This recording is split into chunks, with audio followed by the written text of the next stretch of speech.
Welcome back to MedTech's Empire State Biomed Focus, as we're spending some time today casting a spotlight on Westchester County and the Hudson Valley. And for those of you who were able to join us for the first 2 hours, you heard a kind of 10,000-foot view of life in the region, followed by a deeper dive into some of the existing life sciences assets and resources. In this hour, we're spending some time talking with innovators and entrepreneurs who are building life science businesses here in the Hudson Valley. As part of that discussion, I'm thrilled to welcome Mark Zemmel, the CEO of Retia Medical. Mark, thank you for joining us and being here with us today. My pleasure. Thank you. So, Mark, let's start where we tend to like to start these conversations. Talk to us a bit about the problem that you identified. Sure. So the problem that we've identified is actually quite a big problem. It's when patients go in to the hospital for a high-risk surgery, whether it's a cardiac surgery or they're taking part of a tumor out of their body or spinal surgery or, any number of major vascular surgeries, or they're very sick. In fact, they're in the intensive care unit. They may have sepsis or some type of brain injury, trauma, burns, what have you. They're at high risk for a complication. And that complication could be a kidney injury, which would put them on dialysis, a further injury to another vital organ like the brain or the heart. And we're trying to improve the care for these patients to help them avoid those serious complications that really have a dramatic effect on their quality of life. So, tell me, if you can, a bit about your solution. So what we offer is called a hemodynamic monitor. This is a monitor that monitors the circulation in a way that's more advanced than what we call the basic vital signs like blood pressure and heart rate and temperature. We monitor blood flow pumped by the heart, and we monitor the resistance of your circulatory system, your arteries, how hard your heart has to push the blood against whatever pushing back. It's like pushing through a pipe. And so that monitor is used by critical care physicians and nurses to make decisions, both to diagnose what's wrong with their patient and then to give the appropriate therapy, different medications, to ensure that there's sufficient oxygen, which is of course carried by your blood, to those vital organs. When there's not enough oxygen getting to those vital organs, your kidney, your brain, your heart, they start to die in 1 to 2 minutes. So what we're trying to do is to, first prevent the emergency, right? And to help those clinicians give the right therapy to treat the emergency when it happens. And this happens, unfortunately, quite regularly on these very sick patients. And how are we measuring these vitals and other signs presently? So every one of these patients has an arterial line that's monitoring their blood pressure beat by beat. So you may go to the doctor and get a non-invasive blood pressure measurement. They put a cuff around you. You can't do that like every beat, every minute, right? You would basically put a tourniquet on your arm. So what they do is they put a catheter, typically in the artery in your wrist, and they're getting every pulsation of your heart and how that affects the blood pressure. Your normal sort of 120/80, right, that you would see. They're looking at every single beat of that pulsing blood pressure. And what we do is we analyze that blood pressure signal, and using advanced algorithms, we then get the blood flow and the resistance of the circulation that they use to make those decisions I talked about. And so you're providing real-time monitoring in ways that current technology doesn't. Is that right?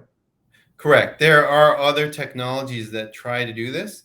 The olden days, they would put a catheter and thread it into your heart to get this information, to get the blood flow from your heart, through the heart, in fact. And for a number, that's kind of a very invasive thing. You know, anytime you put a catheter into the heart, it's a pathway for infection. We don't want to do that.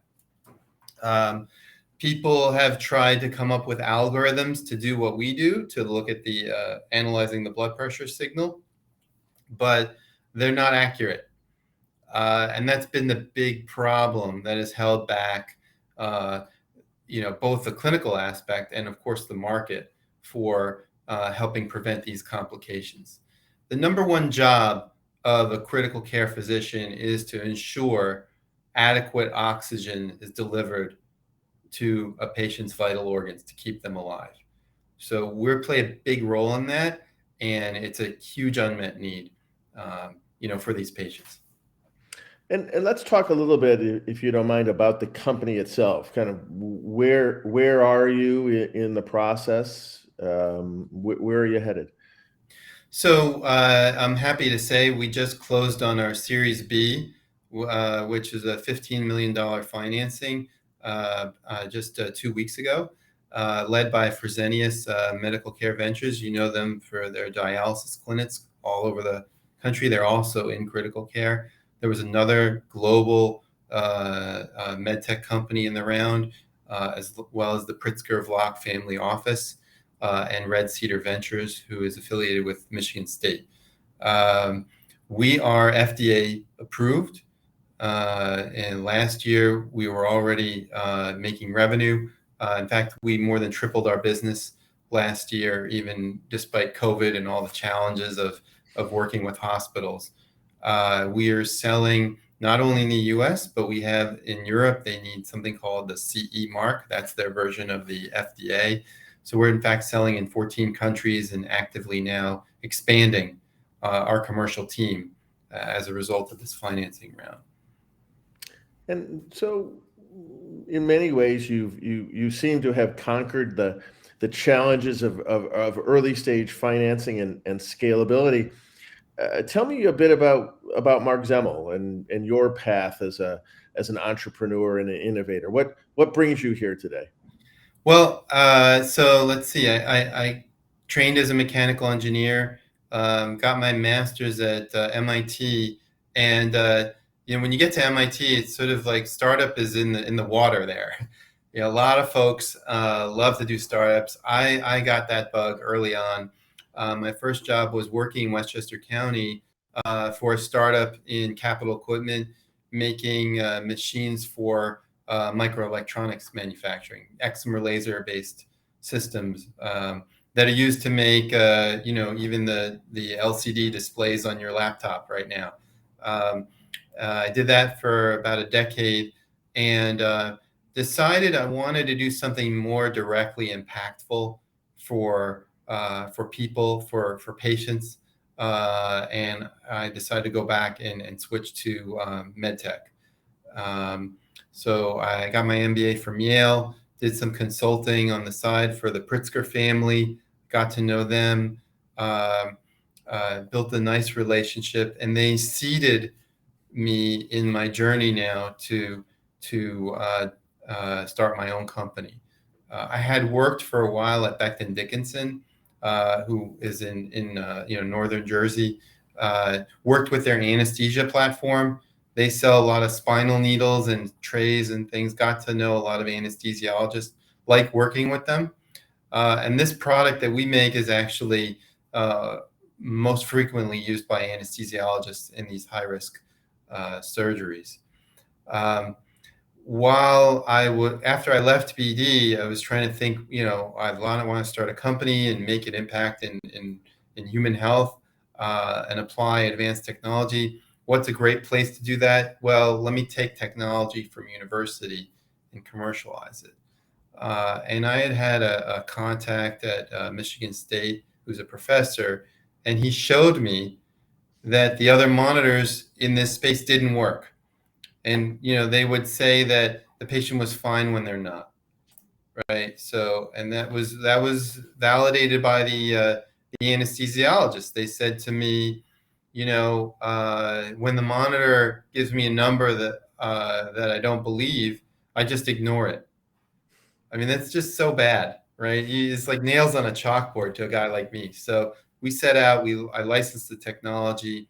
We um, we actually did a lot of studies at Columbia in the city here. They were instrumental in helping us get the FDA clearance that we have, and they helped us in terms of getting our initial launch. So we're now used in Johns Hopkins and Cleveland Clinic. 6 hospitals are part of the Cleveland Clinic system. Duke. So we've been really grateful for the support here from Westchester and really helping birth this company. I'm wondering if you can, it's interesting to me, Mark, as we've been having these conversations, and each of the regions that we focused on has really kind of its own flavor, if you will, about its life sciences ecosphere. And one of the things that I think has been really clear about what we're hearing about the work that's going on in Westchester County and in the Hudson Valley, it's really the application of automation and monitoring to the delivery of healthcare. And I'm wondering, from your perspective, is there something particular about the region that has allowed a company like yours to thrive? Well, it's a great question. I mean, I think there's certainly the sort of centers of med tech. You think about San Francisco, you think about Boston, you think about Minnesota, um, but the New York area. First of all, there's a lot of smart people here, right? And there's a lot of smart doctors here. A lot of the top hospitals in the world are in New York City, right? And the surrounding area. So there's a lot of just in-house expertise.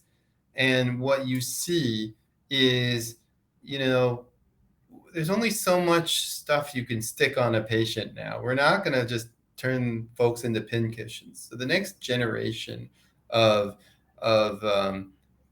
care is around intelligence, right? And we're part of an ecosystem of companies that our focus is trying to digitally augment the care of the physician and of the nurse, right? That it's not, you don't say, well, it's man versus machine, right? It's really, you plus the machine versus you without the machine. And, when we give you that extra intelligence, that information, right, you're going to make that better decision. And in the few minutes that we have remaining, Mark, let me kind of turn the tables on you for folks in our audience who are interested in either learning more or connecting. Kind of what's on your wish list? If you had kind of one message to deliver to our audience, or some audience members you'd like to connect with, what does that look like for you? We're hiring. So, I need folks. We're kind of outgrowing our space.